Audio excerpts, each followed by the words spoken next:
मित्रों नमस्कार। आप सभी का बहुत बहुत स्वागत है यूट्यूब चैनल वास्तु बोकारो दर्शनम में। और मैं हूं पंडित मार्कंडेय दुबे। आज दैत्य गुरु शुक्राचार्य दिन के 12:12 पर अपनी राशि वृषभ में वक्री हो गए।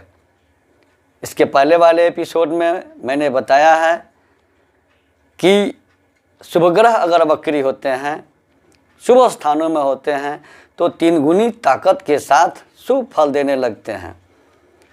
पापक ग्रह अगर वक्री होते हैं, अगर वो मूल त्रिकोण में ना हो, केंद्र में ना हो, तो वो शुभ फल नहीं, अशांति फैलाते हैं, अनिष्ट करते हैं।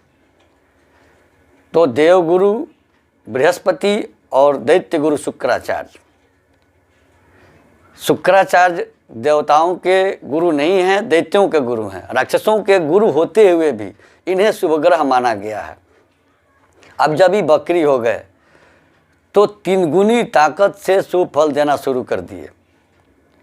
शुक्र भौतिक सुख सुविधाओं के कारक, विलासिता के कारक, प्रेम के कारक, स्त्री सुख के कारक, साज सज्जा के कारक अगर यह वक्री होते हैं तो इन चीज़ों में 3 गुना बढ़ोतरी होता है।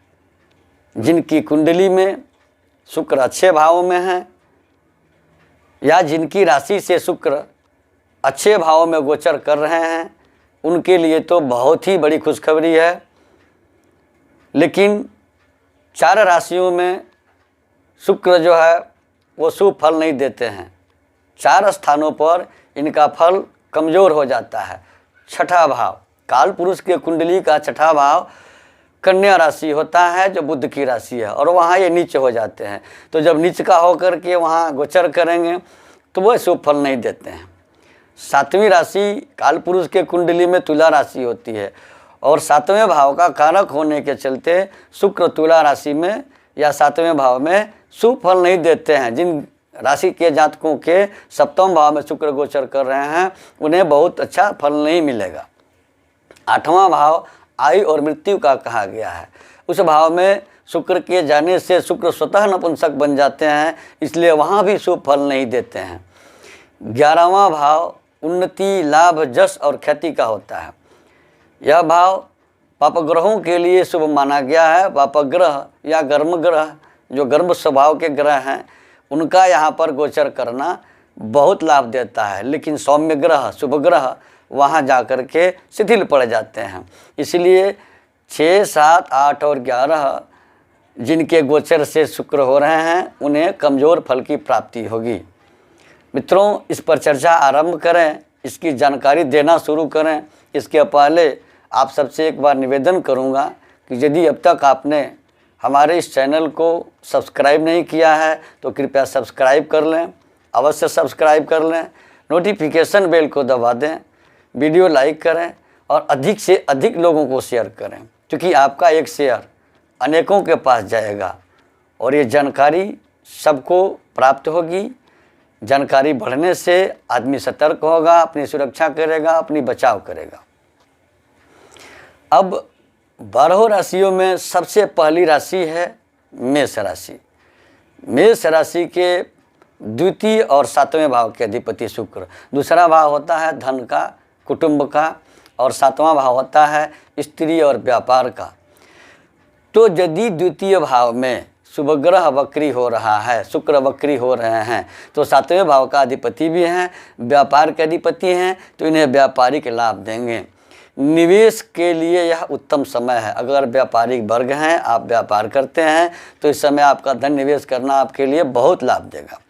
दूसरी राशि है वृषभ राशि। वृषभ राशि के जातकों के प्रथम और छठे भाव के स्वामी प्रथम भाव में वक्री हो रहे हैं। वहाँ पर इनका वक्री होना क्या करेगा? इनको लाभ देगा, सहयोग की प्राप्ति कराएगा।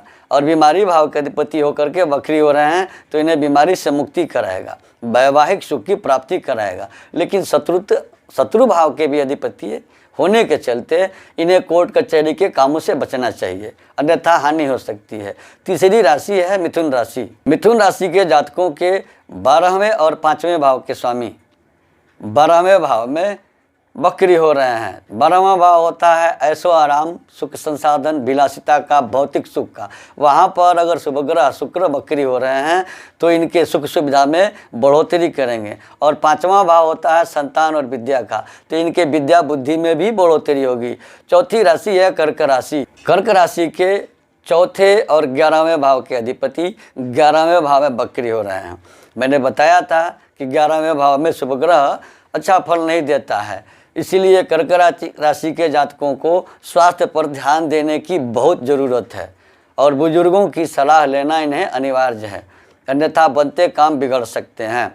5वीं राशि है सिंह राशि। सिंह राशि के 10वें और 3रे भाव के स्वामी शुक्र 10वें भाव में स्वराशि में वक्री हो रहे हैं, तो इन्हें विदेशों से शुभ समाचार की प्राप्ति होगी, किंतु खर्च की बढ़ोतरी होगी, खर्च के भार से परेशानी हो सकती है।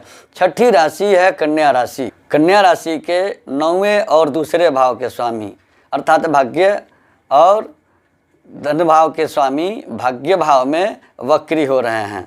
तो भाग्य भाव में शुभ ग्रह त्रिकोण भाव में अगर वक्री होता है तो संतान से शुभ समाचार, संतान की उन्नति और द्वितीय भाव का स्वामी होने के चलते प्रेम संबंधों में बढ़ोतरी या नए प्रेम संबंध की प्राप्ति कराएगा। 7वीं राशि है तुला राशि। तुला राशि के 8वें और लग्न के अर्थात उनके राशि के स्वामी अष्टम भाव में वक्री हो रहे हैं। पुनः याद दिला दूं कि अष्टम भाव में शुक्र या कोई भी शुभ ग्रह अच्छा फल नहीं देता है, तो अष्टम भाव में वक्री शुक्र इन्हें परिश्रम काफ़ी कराएंगे, लाभ कम होगा, उतार चढ़ाव बना रहेगा, स्वास्थ्य से संबंधित परेशानियां आ सकती हैं, अतः इन्हें स्वास्थ्य के प्रति सचेत रहने की ज़रूरत है। 8वीं राशि है वृश्चिक राशि। वृश्चिक राशि के जातकों के 7वें और 12वें भाव के स्वामी अर्थात बिजनेस व्यापार के स्वामी और 12वां भाव शयन भोग ऐशो आराम के भाव के स्वामी अगर 7वें भाव में वक्री हो रहे हैं तो इनके दाम्पत्य सुख में बढ़ोतरी, दाम्पत्य सुख की प्राप्ति, व्यापारिक बढ़ोतरी, व्यापारिक सुख की प्राप्ति और सरकारी लाभ कराएंगे, किंतु वो बहुत ज़्यादा मात्रा में नहीं होने के संकेत हैं। कुछ कम मात्रा में मिलेगा, अल्प मिलेगा, किंतु मिलेगा जरूर। शुक्र की कृपा इन पर विशेष रूप से बनती है। 9वीं राशि है धनु राशि। धनु राशि के 6ठे और 11वें भाव के स्वामी 6ठे भाव में वक्री हो रहे हैं। तो 6ठे भाव में ये शुभ फल कारक नहीं माने गए हैं। नौकरी और कैरियर में उन्नति जरूर कराएंगे, लेकिन स्वास्थ्य से संबंधित इन्हें परेशानियां आ सकती हैं। महिला वर्ग को मतलब महिला के आंतरिक रोगों में बढ़ोतरी हो सकता है। पुरुष को भी स्वास्थ्य के प्रति सचेत रहने की ज़रूरत है। 10वीं राशि है मकर राशि। मकर राशि के 5वें और 10वें अर्थात विद्या बुद्धि कर्म और मान सम्मान के स्वामी 5वें भाव में अर्थात विद्या बुद्धि के ही भाव में वक्री हो रहे हैं। फिर त्रिकोण भाव में मकर राशि के त्रिकोण भाव में शुक्र का वक्री होना इन्हें संतान के इच्छुकों को संतान की प्राप्ति कराएंगे। विद्या अध्ययन करने वाले विद्यार्थियों को विद्या में उन्नति होगी और धार्मिक कृत्य करने का इन्हें अवसर प्राप्त होगा। इनके परिवार में खुशी के समाचार प्राप्त होंगे। 11वीं राशि है कुंभ राशि। कुंभ राशि के 4थे और 9वें भाव के स्वामी 4थे भाव में केंद्र में वक्री हो रहे हैं शुक्र। इन्हें घर और व्यापार स्थल की सजावट पर इन्हें खर्च करना होगा। चूँकि चतुर्थ भाव के अंदर शुक्र अगर वक्री हो रहे हैं तो चतुर्थ भाव को भूमि भवन वाहन का घर माँ का घर कहा गया है। इस भाव में अगर शुभ ग्रह वक्री होता है तो इन भावों पर साज सज्जा के लिए खर्च कराते हैं। कैरियर में इनकी बढ़ोतरी होगी। शुक्र इनके लिए इनके कैरियर में उछाल लाएंगे। और 12वीं तथा अंतिम राशि है मीन राशि। मीन राशि के जातकों के 3रे और 8वें भाव के स्वामी शुक्र 3रे भाव में वक्री हो रहे हैं। 3रा भाव साहस और पराक्रम का होता है। यहाँ भी शुभ ग्रह बहुत अच्छे फल नहीं देते हैं, किंतु शुक्र बकरी हो रहे हैं, अष्टम और तृतीय दोनों मारक भाव के स्वामी होकर के बकरी हो रहे हैं, तो इन्हें कार्यस्थल पर बिल्कुल ही सतर्क होकर के कार्य करने की ज़रूरत है। आँख और कान बिल्कुल खोल के रहने की ज़रूरत है। सतर्कतापूर्ण कार्य अगर नहीं करेंगे तो दिक्कत हो सकती है, किंतु इन्हें नए जॉब के, नए नौकरी के प्रस्ताव, ऑफर मिल सकते हैं। चूँकि एक भाव में खराब, एक भाव में अच्छा फल अवश्य मिलता है। मित्रों, ये तो रही शुक्र से संबंधित विवेचनाएं। जिनके लिए शुक्र कष्टकर हो रहे हैं उन्हें क्या उपाय करने चाहिए? तो सबसे पहला उपाय कि शुक्र स्त्री का कारक ग्रह है, किसी भी स्त्री का सम्मान करें। अगर आप वैवाहिक हैं, जीवन में हैं, विवाहित हैं, तो अपने पत्नी का सम्मान करें। दूसरी चीज़ कि शुक्र के मंत्र ओम शं शुक्राय नमः अथवा शुक्र के वैदिक मंत्र का जप करें। शुक्र श्वेत पदार्थों के प्रेमी हैं। सफ़ेद वस्त्र, चावल, सफ़ेद चंदन, दही इत्यादि का दान करें। शुक्र को मजबूत करें, शुक्र के शुभ फल की प्राप्ति होगी। जिन्हें अधिक परेशानी है उन्हें परेशानी से राहत मिलेगी। मित्रों, हमारे यहाँ कुंडली बनाई जाती है, कुंडली देखी जाती है, वास्तु विजिट किया जाता है। वाराणसी के विद्वानों के द्वारा बड़े से बड़े अनुष्ठान करवाए जाते हैं, यज्ञ, पूजा पाठ इत्यादि करवाए जाते हैं। जिन किन्हीं सज्जन को इसकी आवश्यकता हो, कृपया स्क्रॉल पर दिए गए हमारे नंबर से हमें संपर्क कर अपॉइंटमेंट ले सकते हैं, वास्तु विजिट करा सकते हैं, कुंडली दिखा सकते हैं, कुंडली बनवा सकते हैं, यज्ञ आदि कर्म करा सकते हैं। धन्यवाद।